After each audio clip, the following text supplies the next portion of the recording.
thinking about buying a home, not now, but in a year or two, there are things that you can be doing right away to help prepare yourself for the ultimate purchase. Pre-planning, even a year or two in advance, can save a lot of hassles when you ultimately decide to purchase a home. What to do first? I would first find a good loan officer.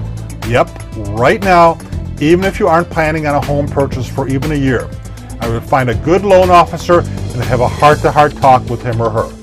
The loan officer will be able to run a credit report and figure out, based on your current income and expenses, how much of a home you can afford.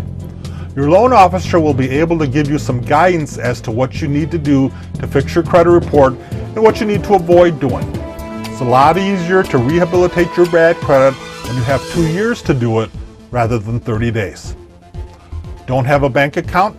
Open one now. Keep track of all your financial records and carefully consider whether you really need that new car or can live with one that's 2 or 3 years old.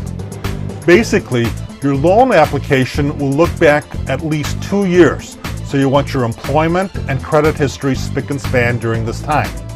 If you have to change jobs, make sure that it is in the same industry.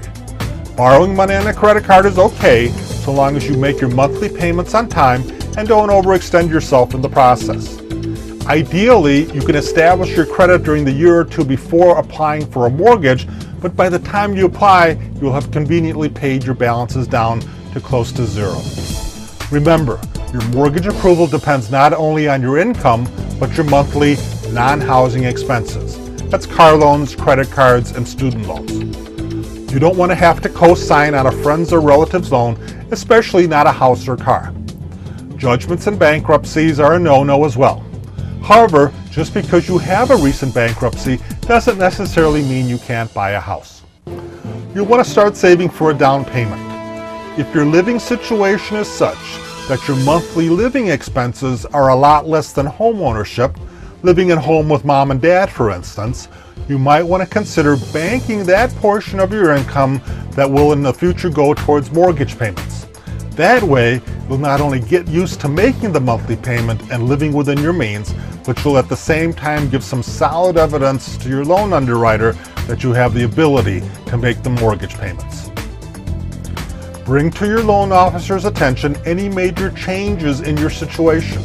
This could be the death of a spouse, divorce, newborns, marriage, or something like that. These types of major life changes could make a difference in whether you can or cannot qualify for a mortgage. Remember, your seasoned loan officer is your friend during this time and can give you a lot of advice on making sure that you are ready to go once that perfect home opportunity presents itself.